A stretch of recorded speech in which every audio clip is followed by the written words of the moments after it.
ಮೇರ್ ಮೇರ್ ಮೆನ್ಸ್ತಾ ಇರುವಂತಹ ಹೋರಿಗಳು ನೋಡ್ ಬನ್ನಿ. ಘಾಟಿ ಸುಬ್ರಹ್ಮಣ್ಯ ದನಗಳ ಜಾತ್ರೆ ದೊಡ್ಡಬಳ್ಳಾಪುರ ತಾಲೂಕಿನ ತೂಬಗೆರೆ ಹೋಬಳಿಯ ಶ್ರೀ ಘಾಟಿ ಸುಬ್ರಹ್ಮಣ್ಯ ದನಗಳ ಜಾತ್ರೆಯು ದಕ್ಷಿಣ ಭಾರತದಲ್ಲೇ ಅತಿ ಹೆಚ್ಚು ಪ್ರಸಿದ್ಧಿಯನ್ನ ಪಡೆದಿದೆ. ಈ ದನಗಳ ಜಾತ್ರೆ ಡಿಸೆಂಬರ್ 10ರಿಂದ ಪ್ರಾರಂಭವಾಗಿದ್ದು, ತುಂಬು ಜಾತ್ರೆಗೆ ದೂರದ ಊರುಗಳಿಂದ ಹೋರಿಗಳೊಂದಿಗೆ ಸಾಲು ಸಾಲಾಗಿ ರೈತರು ಬರ್ತಿದ್ದಾರೆ. ಕಳೆ ಕಟ್ಟಿದ ಘಾಟಿ ದನಗಳ ಸಂತೆ ಜಾತ್ರೆಯಲ್ಲಿ ಹೋರಿಗಳನ್ನ ಕಟ್ಟುವ ಸ್ಥಳಕ್ಕೆ ಲಕ್ಷಾಂತರ ರೂಪಾಯಿ ಖರ್ಚು ಮಾಡಿ ಹೈಟೆಕ್ ಮಾದರಿಯಲ್ಲಿ ಪೆಂಡಾಲ್ಗಳನ್ನು ನಿರ್ಮಿಸುವ ರೈತರ ಸಂಖ್ಯೆಯೂ ಹೆಚ್ಚಾಗಿದೆ.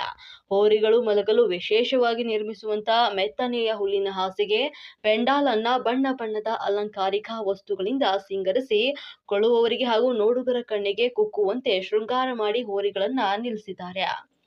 ನೆಚ್ಚಿನ ಹೋರಿಗಳನ್ನ ಖರೀದಿಯಲ್ಲಿ ನಿರತರಾದಂತಹ ರೈತರು ಮುಂಗಾರಿನ ಮಳೆ ಆಶ್ರಯದಲ್ಲಿ ಬೆಳೆಯಲಾಗುವಂತಹ ಬೆಳೆಗಳ ಕೊಯ್ಲು ಮುಕ್ತಾಯವಾದಂತಹ ನಂತರ ಪ್ರಥಮ ಬಾರಿಗೆ ನಡೆಯುವಂತಹ ಘಾಟಿ ಸುಬ್ರಹ್ಮಣ್ಯ ಜಾತ್ರೆಯಲ್ಲಿ ಕೃಷಿ ಕೆಲಸಕ್ಕೆ ಬೇಕಾಗುವಂತಹ ಹೋರಿಗಳನ್ನ ಖರೀದಿಸಲು ರಾಜ್ಯದ ಬಳ್ಳಾರಿ, ದಾವಣಗೆರೆ, ರಾಯಚೂರು, ಬೀದರ್ ಸೇರಿದಂತೆ ವಿವಿಧ ಜಿಲ್ಲೆಗಳಿಂದ ಮಾತ್ರವಲ್ಲದೆ ಹೊರ ರಾಜ್ಯದ ತಮಿಳುನಾಡಿನ ಸೇಲಂ, ಹೊಸೂರು ಮತ್ತು ಆಂಧ್ರಪ್ರದೇಶದ ಹಿಂದೂಪುರ, ಅನಂತಪುರ, ಮಹಾರಾಷ್ಟ್ರದ ಕೊಲ್ಲಾಪುರ, ಸಾಂಗ್ಲಿ ಸೇರಿದಂತೆ ನಾನಾ ಭಾಗಗಳಿಂದ ರೈತರು ಈಗಾಗಲೇ ಬಂದಿದ್ದಾರೆ.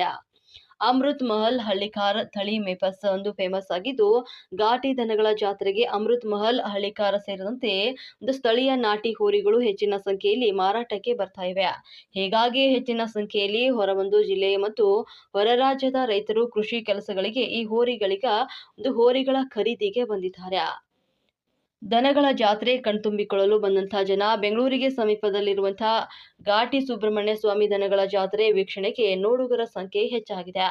ಜಾತ್ರೆಯಲ್ಲಿ ಹೈಟೆಕ್ ಮಾದರಿಯ ಪೆಂಡಾಲ್ಗಳನ್ನು ನಿರ್ಮಿಸುವುದು, ಹೋರಿಗಳನ್ನ ಮೇಯಿಸಿ ಜಾತ್ರೆಗೆ ಕರೆತರುವುದು ಇತ್ತೀಚಿನ ದಿನಗಳಲ್ಲಿ ಕೆಲ ರೈತರಿಗೆ ಪ್ರತಿಷ್ಠೆಯ ಸಂಗತಿಯಾಗಿದ್ದು, ಲಕ್ಷಾಂತರ ರೂಪಾಯಿಗಳನ್ನ ಇದಕ್ಕಾಗಿಯೇ ಖರ್ಚನ್ನ ಮಾಡಲಾಗ್ತಾ ಇದೆ.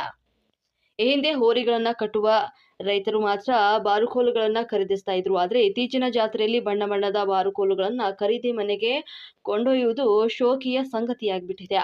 ಹಾಗಾಗಿ ಜಾತ್ರೆಗೆ ಬರುವಂತಹ ಮಕ್ಕಳು, ಅದರಲ್ಲೂ ಯುವ ಸಮುದಾಯದ ಬಾರುಕೋಲುಗಳನ್ನ ಖರೀದಿಸಿ ಜಾತ್ರೆಯಲ್ಲಿ ಕೈಯಲ್ಲಿ ಹಿಡ್ಕೊಂಡು ಒಡೆದಾಡುವಂತ ದೃಶ್ಯಗಳು ಸಾಮಾನ್ಯವಾಗಿ ಬಿಟ್ಟಿವೆ. ಪ್ಲಾಸ್ಟಿಕ್ ಬಳಕೆ ನಿಷೇಧ ಜಾತ್ರೆಯಲ್ಲಿ ಸ್ವಚ್ಛತೆಗೆ ಹಾಗೂ ನೈರ್ಮಲ್ಯತೆಗೆ ಹೆಚ್ಚಿನ ಆದ್ಯತೆ ನೀಡಲಾಗಿದ್ದು, ಪ್ಲಾಸ್ಟಿಕ್ ಬಳಕೆಯನ್ನ ಜಿಲ್ಲಾಡಳಿತ ನಿಷೇಧಿಸಲಾಗಿದೆ. ದೇವಾಲಯ ಆವರಣದಲ್ಲಿರುವಂತಹ ಅಂಗಡಿ ಮಳಿಗೆಗಳು ಸಾರ್ವಜನಿಕರು ಪ್ಲಾಸ್ಟಿಕ್ ಬಳಸದಂತೆ ಜಿಲ್ಲಾಧಿಕಾರಿಗಳು ಮನವಿಯನ್ನ ಮಾಡಿದ್ದಾರೆ.